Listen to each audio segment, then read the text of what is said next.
घडविले जानवी तुम्हा सर्वांना नमन द्या क्रांती ज्योती सावित्रींना, विद्येची आराध्य देवता देवी शारदेला वंदन. येथे बसलेल्या तेजस्वी फाउंडेशनच्या संचालिका, प्रज्ञावंत असलेल्या प्रज्ञा प्रतिभेचा संगम असलेल्या समाजसेविका, त्याचप्रमाणे प्राध्यापिका, निरूपणकार, पत्रकार, लेखिका, कवयित्री प्रज्ञा पंडित मॅडम यांनाही खूप खूप विनम्र अभिवादन. येथे आजच नवं पुस्तक ज्यांचं आलं त्या श्री प्रकाश सप्रे सर मनातल्या मनात याचे लेखक त्यांनाही अभिवादन करते. त्याचप्रमाणे त्यांची 7 पुस्तकं एकदम एकाच ठिकाणी आज शारदा प्रकाशनतर्फे प्रकाशित झाली त्या बाबूराव शिंदे यांचे देखील मी अभिवादन करते. त्याचप्रमाणे शारदा प्रकाशनचे सर्वे वाचलेले प्राध्यापक डॉक्टर संतोष राणे यांनाही अभिवादन करते. मनीष सर जे तेजस्वी फाउंडेशनचे संचालक आहेत त्यांनाही वंदन करते. येथे बसलेल्या प्रत्येक कवीला, रसिक प्रेक्षक हो तुम्हा सर्वांना मानाचा मुजरा करते. आजचा आपला अतिशय सुंदर असा लेखना सोहळा इथे पार पडलेला आहे. बघा, कवी होणं सोपं नसतं. तिथे आंतरिक गोष्टी, स्फूर्ती आणि त्याचप्रमाणे पळवळ असायला लागतो. ही तळमळ असावी लागते. त्यातूनच कवी आणि संवेदनशील कवी जन्माला येतात. आणि असे हिरे एकत्र करण्याचं काम आज कविता.com प्रमाणे किंवा शारदा प्रकाशन तर्फे करण्यात आलेलं आहे. सर्वप्रथम उपस्थित समाजसेवकांचे आज झालेल्या मी पहिलं सांगेल की पुरस्कार काय देतात? बळ देतात, आत्मबळ वाढवतात, स्फूर्ती देतात, चेतना देतात आणि प्रेरणा देतात. आपली वेदना मिटवून जेव्हा आपण इतरांसाठी धावत असतो त्या धावण्याला गती देतात. एक शाबासकीची पाठीवरती थाप पडली की पुरस्कार पुन्हा उद्या म्हणतात सकाळ झाली गुड, आज कोणाकडे तरी तुला काम आहे. स्वतःसाठी न जगता निरपेक्ष निस्पृहपणे निरलसपणे जेव्हा आपण सेवा करतो ती सेवा रंजल्या गांजल्यांची परमेश्वरापर्यंत जात असते. आणि अशा तऱ्हेने आज तुम्ही समाज सुधारक इथे जे आलेले कुणी शैक्षणिक योगदान आहे, कोणाचं सामाजिक योगदान आहे, आर्थिक प्राप्तीने कुणी स्वतःच्या आर्थिक प्राप्तीने इतरांची ओंजळणीती करताय, खूप काही देत आहे. म्हणजे आपण जेव्हा इतरांसाठी काही करत असतो त्याविषयी सावतामाळीची छोटीशी गोष्ट यातून सांगणार आहे. एक दिंडी चालली होती आणि सावतामाळी आपल्या पत्नी समवेत शेतात राबत होते. राबता राबता काय झालं, त्या दिंडीतून आवाज आला, 10-15 लोक होती, खूप भूक लागलीये, काय करायचं? तर ते म्हणाले पत्नीला, आपण यांना जेवू घालूया. ती म्हणाली नाही, आपल्याकडे घरी अन्नधान्य नाही, आता वर्षभर पुरेल इतकं आणि फक्त पेरणीसाठी आहे. ते म्हणाले इतकंच ना? कसं कसं गयावया करून पत्नीला घरी नेलं, चूल पेटवली आणि तब्बल अख्ख्या दिंडीला 70-75 लोकांना त्यांनी जेवू घातलं. जेवू घातल्यानंतर ते निघून गेले. शेतातलं अन्न सगळं पेरायचं होतं ते संपलं. मग गेले वाड्याकडे. दुकानदाराला म्हणाले मला पेरणीसाठी काहीतरी ते गहू दे. सगळे दुकानदार हसायला लागले, अरे पेरणीसाठी काय मागतो, काय एवढी तू दिंडी घातलीस ना जेवू. त्यावेळेला एकाने मोठा मुद्दाम गोबर होता मग असा भोपळा दिला, भोपळा, आणि तो भोपळा घेऊन घरी गेले सावतामाळी. दुसऱ्या दिवशी सावतामाळीने त्या भोपळ्याची पेरणी केली. ते हसले नाही, रडले नाही, कोणाला दोष दिला नाही, पेरणी केली. आणि जे पेरलं होतं पण 5-5 फुटाची त्याला भोपळे झाले. आणि जेव्हा ते भोपळे कापले तर त्यात गव्हाची पोतीच्या पोती होती आणि सगळे गावगावचे राजे रजवाडे सगळे भक्त बघायला आले. काही सावतामाळ्याची जी प्रेरणा आहे, भक्ती आहे, स्फूर्ती आहे, यातून आपण काय घेऊ शकतो? पेरत राहा. आणि तसंच काम आज प्रज्ञा पंडित आणि संतोष राणे सर यांच्या हातून होत आहे की ज्ञानाची पेरणी त्यांच्याकडून होत आहे आणि असे अनमोल हिरे ते घडवत आहेत. यासाठी जोरदार टाळ्या व्हायला, त्यासाठी मी टाळ्या मागून घेते. कधी कधी वक्ता म्हणून निवेदकाच्या भूमिकेमध्ये जात असते. बघा कसं असतं की आपण प्रत्येक टप्प्यावर जेव्हा जगत असतो एकाच वेळेला 7 पुस्तकांची कठीण आहे. एका वर्षात एखादं पुस्तक ठीक आहे, पण 7 पुस्तकांची कसरत असेल. बरं, पुस्तकाची नावं खूप सुंदर आहेत. बघा, बाबूराव शिंदे यांच्या याला जीवन ऐसे नाव, याची ही 2री आवृत्ती आहे. आणि प्रत्येकाच्या जीवनामध्ये बघा, जगद्गुरु तुकोबाराय म्हणाले सुख पाहता जमा एवढे, दुःख पर्वता एवढे. आणि खरं घेऊन पौर्णिमा अमावस्या भरती ओटी सुख दुःख सगळं घेऊन आपण जगत असतो. आणि म्हणूनच हे तर जीवन आहे. आणि हा माणूसच आपण जो पाहतो पहिला श्वासापासून लढायला शिकलाय, पावलोपावली समस्या. तरी देखील मी म्हणेन की बाबूराव शिंदे सर आपलं फार कौतुक आहे. आणि संतोष राणे सरांचं तर त्याहून जास्त कौतुक आहे की 7 पुस्तकांमध्ये नेमकं कसं काय सुचलं सर की एकाच वेळेला एवढी पुस्तकं जेव्हा आम्ही निबंध तपासताना सुद्धा आम्हाला म्हणजे खरोखर कमाल आहे संतोष आणि सरांची की बघा ह्या पुस्तकांची मी नावं सांगते. माही अतिशय सुंदर कविता संग्रह आहे. माही नावच अतिशय खूप सुंदर आहे. काही वर्ष 10 महिन्यापूर्वी त्यांच्या पत्नीचं निधन झालं, पण त्या पत्नीला अजूनही ते विसरलेले नाहीत. सोबत काय असते बघा, शांता खैरेच्या एका सुंदरशा ओळीतून मी तुम्हाला सांगते की लेखक चालला होता, चालता चालता त्याला एक काडी दिसली आणि तो पुढे गेला. आणि काडी हसत का नाहीये, ही दुःखी आहे. ते परत मागे आले आणि त्या काडीचे 2 तुकडे केले आणि 2 बाजूला ठेवले आणि मग ती काडी हसायला लागली. मी असते सोबत. एखाद्या नावेला जर पहाडाला जर हेच नसेल तर नावेला जर अँकरच नसेल तो उपयोग काय? म्हणजेच काय की सोबत ही आपल्याला पावली लागत असते. एक कटी चहा प्यायला सुद्धा लागते, ब्लाऊज मॅचिंग साडीवरती घ्यायला सुद्धा लागते, गप्पा मारायला लागते. आणि अशा अवस्थेमध्ये जर काही कारणास्तव त्या गेलेल्या आहेत, पण त्यांनी आता कविता गायली आणि मुलगा दाटून आला. मी म्हणेन की त्यांचं स्वप्न तुम्ही साकार करा. तुम्ही रडू नका, तुम्ही कामाला लागा. आणि खरोखर उद्याची जी सकाळ आहे ती तुम्हाला निश्चित आठवण देईल की बाबा मी रडलो, पण माझ्या सौभाग्यवतीचं मी स्वप्न साकार केलं आणि त्या गेल्या हसल्या तरी तुमच्या हृदयात आहेत, तुमच्या काळजामध्ये बरोबर कप्प्यामध्ये ते आहेत. अशा माही या कविता संग्रहामध्ये अतिशय सुंदर कविता आहेत आणि फार संवेदनशील कवी आहे. कवी कोण असतो मी तुम्हाला सांगते.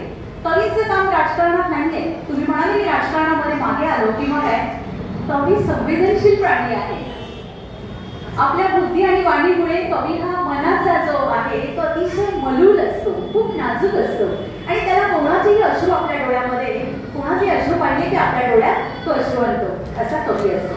त्या सगळ्या कविता डॉटकॉमच्या पण कविता मी सगळ्या वाचल्या, अतिशय सुंदर. त्यात ओवी म्हणून एक कवी आहे बघा, ओवी कविता आहे. ओवी कोणाची आहे? शकुंतला. अतिशय सुंदर कविता आहे. वर्षा गायकवाड यांची कविता मी पाहिली आणि प्रधान सरांच्या कविता वाचल्या. सगळ्या कविता सुंदर आहेत. सगळ्यांनी पुस्तकं जाताना निश्चित विकत घ्या. अप्रतिम कविता आहे. बघा, कविता लिहिणं सोपं नसतं.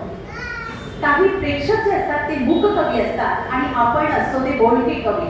पण हे व्यक्त होण्याला सुद्धा फार मोठा दर्जा आहे. ते व्यक्त होत असताना आपण कल्पनेतल्या भावना आपल्या शब्दांना गुरपटून पुन्हा त्यांना एक वळण देतो आणि त्याचं शब्दशिल्प तयार करतो. जसं हिऱ्याला पैलू पाडतात, जसं मूर्तीला सुद्धा पैलू पाडतात आणि त्याचं सुंदर मूर्तिकार मूर्ती बनवतो, तसंच आहे कविता लिहिणं. म्हणजे त्याला गेयता आली, अलंकार आली, भाषा आली, भाषेचं सौंदर्य आलं आणि या सौंदर्यामधूनच आपल्या मनातल्या भावना आपण इतरांपर्यंत पोहोचत असतो. म्हणतात ना, ही हृदयीचे ते हृदय, मग ते हृदयापासून लिहिलेलं असलं पाहिजे. आणि म्हणून वाचकांना मी सांगेन की मोबाईलवर वाचून आपला कसबाचा नंबर वाढवण्यापेक्षा निश्चित तुम्ही पुस्तकं वाचा आणि पुस्तकं वाचल्यानंतर जे आपल्याला ज्ञान मिळतं, मोबाईल ते किती वेळा ते पुन्हा जातं, परत PDF असते, मग ती पुन्हा बघा. त्यापेक्षा एकदा पुस्तकी आपल्याकडे राहिलं, आठवण झाली, अरे हो आज सुंदर कविता आहे. आता श्रीप्रकाश सप्रे बोलेल आम्ही म्हातारे तर फक्त म्हाताऱ्यांनीच नाही, तर आपण म्हातारे होणार आहोत त्यांनी सुद्धा ती कविता वाचली पाहिजे की बाबा सैनिकावरती त्यांनी सुंदर लिहिलेलं आहे. सैनिकाबद्दल म्हणजे प्रत्येक कवी हा बघा, प्रत्येक फुलाला सुवास वेगळा असतो, नाव वेगळं असतं. तसं प्रत्येक माणसाचं विचार आणि त्याचा स्वभाव वेगळा असतो, त्याची मांडण्याची किमया वेगळी असते आणि म्हणून तो माणूस हा इतर माणसांपेक्षा वेगळा असतो. स्वामी विवेकानंदांनी मानवाला अमृताचा पुत्र म्हटलं आहे. का बरं? तर माणूस हा बुद्धी आणि वाणीमुळे वेगळा ठरलेला आहे तो इतर प्राण्यांपासून. आणि तेच बहिणाबाईंच्या सोपानदेव चौधरी एकदा घरी आले आणि आई मला तुझी कविता वाचल्यामुळे एक सुंदर मला बक्षीस मिळालं आणि तसबीर दाखवली. आईला म्हणतात ओळख काय आहे या तसबिरीत? तर आई म्हणाली आता त्याचं पंढरपूरचा विठ्ठल आहे. नाही ग, ओळख ना, ते होते स्वामी विवेकानंद, विवेकाचा राजा स्वामी विवेकानंद. बहिणाबाई माझ्या आवडत्या कवयित्री आहे. आखडला दानासाठी त्याने हात म्हणूनही निजपते भुक्या पोटी तिले रातर म्हणूनही. अशा रित्या पोटी निजणाऱ्या अबालवृद्ध अनाथांसाठी डॉक्टर प्राध्यापिका प्रज्ञा मॅडम काम करत आहे. मला सांगा, फक्त पाणी पिऊन काही झोप येत नाही. इतभर पोटासाठी दिवसभर कष्ट करावे लागतात आणि अशा अनाथ अबलांना, रंजल्या गंधांना एकत्र करून जर आपण मुखी त्यांच्या अन्नाचा घास दिला तर निश्चितच तो वर पाहणारा बघतोय आणि त्यामुळे आपल्याला कोणत्याही सर्टिफिकेट्सची गरज नाहीये, बरोबर. त्याच्यानंतर पुढे जाऊन श्री प्रकाश सपळे यांच्या मनातल्या मनात कवितेच्या मुखपृष्ठावर मी सांगेल की निळ्या नभांमधून सुंदरसा पर्वतरांगा आणि त्या पर्वतरांगातून एक सुंदरसा धबधबा आला आहे आणि तो धबधबा कुठे जातोय तर त्याने सुंदर हरियाली हिरवंगार असं बाग बगीचा निर्माण केल्यानंतर तिथे सुंदर फुलं डवरली आहे. इतकी छान ही मुखपृष्ठाची संकल्पना अतिशय सुंदर आहे. त्याबद्दल मी संतोष राणे सरांचं तर कौतुक करेलच, पण त्याला अनुसरून केलेल्या कविता सगळे सरांच्या निश्चित आपण वाचाव्यात. आणि त्यांचं वय आता 74 आहे, 48 वर्ष. शरद तळवलकरांपासून आदरणीय रंगकर्मी शरद तळवलकरांपासून त्यांनी कार्य केलेलं आहे. विनोदीचे बादशाह म्हणून ते खूप ठिकाणी लोकप्रिय आहेत. ग्रामीण शैलीमध्ये सुद्धा त्यांनी खूप रंगारंगाचे विनोद केलेले आहे. तर त्यांच्या या पुस्तकामध्ये, काव्यसंग्रहामध्ये आपण निश्चित वाचा आणि आपण विकत घेऊन वाचा. कारण बघा, एखादा कवी रात्रंदिवस जागून एखादी किमया साकारतो. एका छोट्याशा अपत्याला तो जन्म देत असतो. त्याच्या प्रसव वेदना असतात आणि त्या वेदना त्याला इतरांपर्यंत मांडताना, व्यक्त होताना खूप सहन करावं लागतं. म्हणून आपल्या 100, 150, 200 रुपये गेले काही हरकत नाही. आता इथे उलाट बसलो तर 900 रुपये, 800 रुपये, 400 रुपये जातात. तर थोडं आपल्या आवडीसाठी म्हणून तुम्ही हे निश्चित पुस्तक घ्यावं. सगळ्यांची पुस्तकं घ्यावी आणि त्यांना प्रेरणा द्यावी, स्फूर्ती द्यावी. सर 12 पुस्तकं तुमची पुढची येत आहेत. बाबूराव शिंदे तर त्यांनी कादंबरी लिहिली, कथा लिहिल्या, त्यांनी लघु कादंबरी लिहिली, कथा संग्रह लिहिला, कविता संग्रह लिहिला. माझं काय चुकलं, एक अशी पाठमोरी स्त्री दाखवली आहे. त्या मुखपृष्ठामध्ये पाठमोरी स्त्री म्हणजे ती पान आहे, फूल आहे, ती फांदी आहे, खूण आहे, मूळ आहे, सर्वस्व तीच आहे. पण तिला मात्र कुठेतरी वेदना असतात आणि त्या वेदना मांडण्याचा त्यांनी इथे खूप छान प्रयत्न केलेला आहे. तर ती वाचा काळ रात्र, अतिशय सुंदर नाव दिलेलं आहे. काळ रात्र, देवीचे नाव आहे काळ रात्री.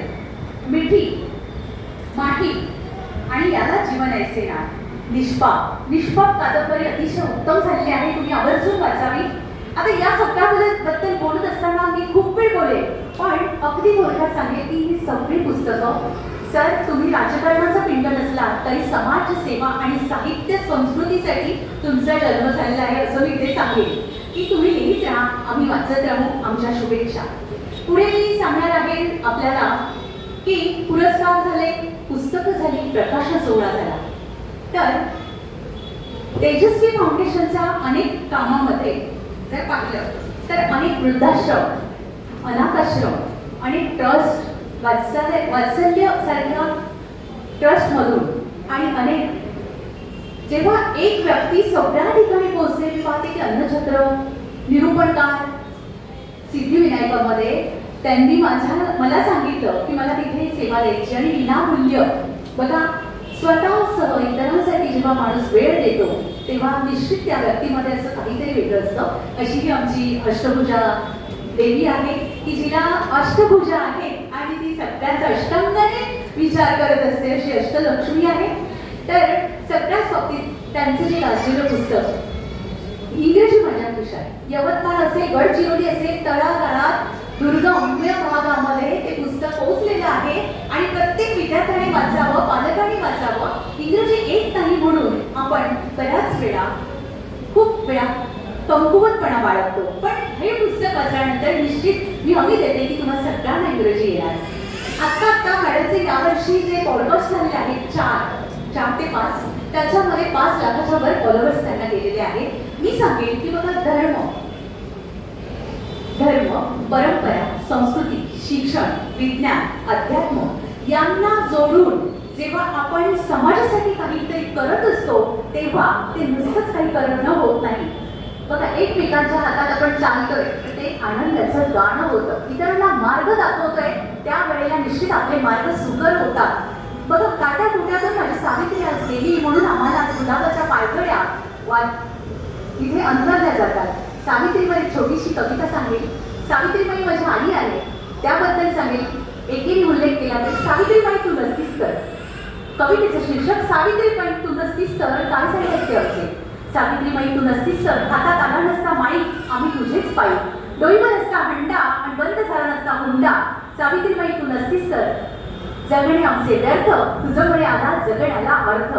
सावित्रीबाई तू नसतीस तर मनी नसती जिद्द तुझ्यामुळे आज जीवन झाले सिद्ध. म्हणजे सावित्रीबाईसाठी तरी जोरदार टाळ्या व्हायला हव्यात.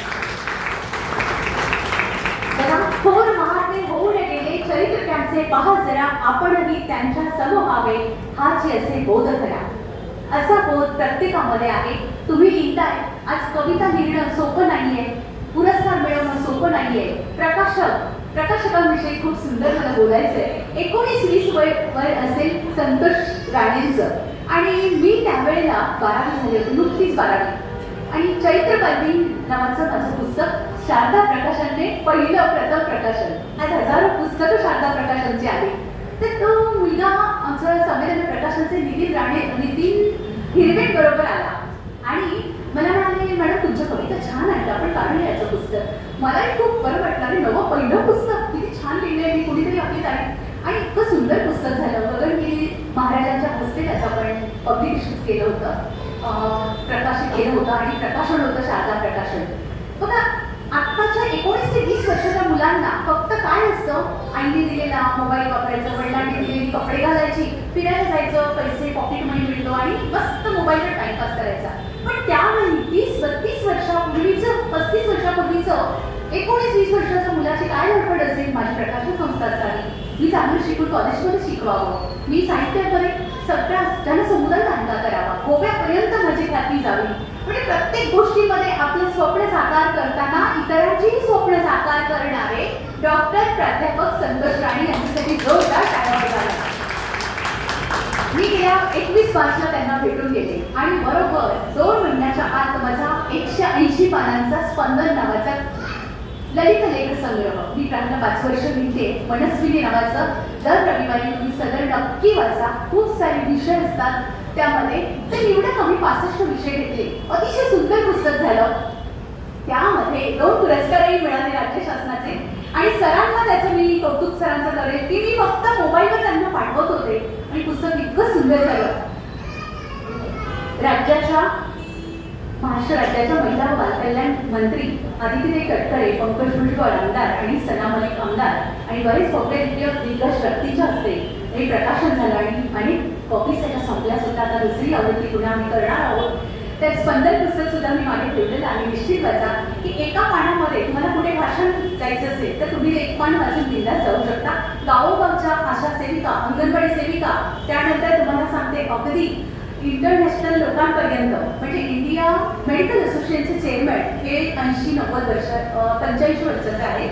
4 ते 90 वर्षापर्यंतचा माझा जनसमुदाय विद्यार्थ्यांचा आहे.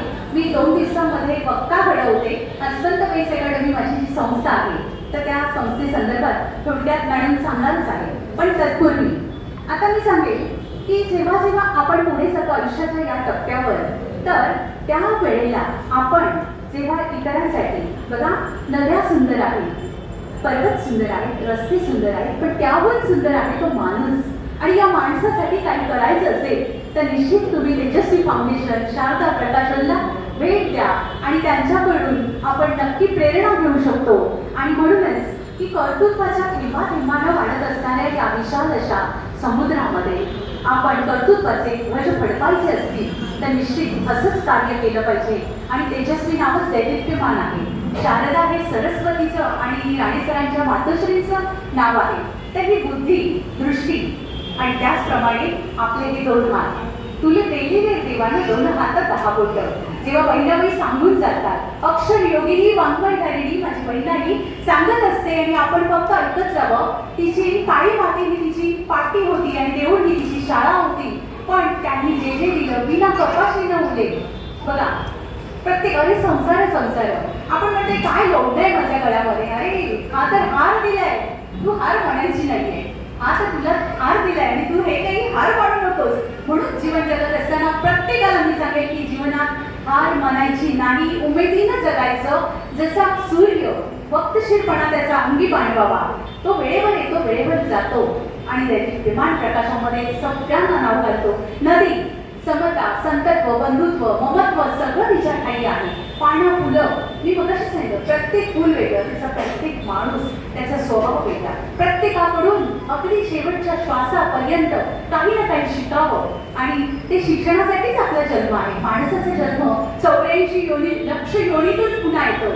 आपण बघतो की बाकी कोणाकडे, पण हे शहाणपण आणि हे सगळं कर्तृत्व पण हे सगळं माणसालाच आहे. आणि म्हणून मी म्हणेन की कर्तृत्व, मातृत्व, नेतृत्व, वक्तृत्व ह्या सगळ्या कला ज्या आहेत त्या आत्मसात करा, शिकत राहा, वाचत राहा. आणि वाचनामुळे वाचन संस्कृतीची जी धुरा आहे ती आपण साहित्याचे होई आहोत. बघा, संत साहित्य हे साहित्य प्रांगणातील तुळशी वृंदावन आहे. आणि या तुळशी वृंदावनातून आपण काय घेऊ? एक तुळशीचं पान तरी घेऊया ना, बरोबर आहे ना? म्हणजे आपल्याला जेव्हा जेव्हा तुकोबाचं असेल, ज्ञानियाचा राजा ज्ञानोबांचं असेल, भावार्थ दीपिका ग्रंथ लिहिला, त्यावेळी त्यांनी लोकांना समोर ठेवलं होतं. तुकोबारायांनी लिहिलं, एकनाथांनी भारूड लिहिलं, लोकांना उपदेशून लिहिलं आणि लोकांसाठी. बघा, ही उर्मी कशी असते की रात्र झोप येते आणि मला लिहून काढायचंय, याच्याबद्दल लिहायचंय, त्याच्याबद्दल लिहायचंय. आणि ते मोठेपण मनाचं खरोखर संतोष राणे आणि प्रज्ञा पंडित मॅडम यांच्याकडे आहे. कोणाचंही पुस्तक आलं की विनामूल्य प्रकाशन करणं. मॅडमने माझं प्रकाशन मला न पाहता माझ्या पुस्तकाबद्दलचं परीक्षण मला न पाहता लिहिलं, इतकं सुंदर लिहिलं. आणि ते 8 पेपर्स वृत्तपत्रांमध्ये संतोष राणे सरांनी दिलेलं. त्याच्यामध्ये त्यांनी एखाद्या माणसाला न बघता फक्त त्याच्या लेखनावरून माझा स्वभाव, माझी लिखाणाची वृत्ती, त्या लिखाणात आलेलं सारांश सगळं लिहिलं.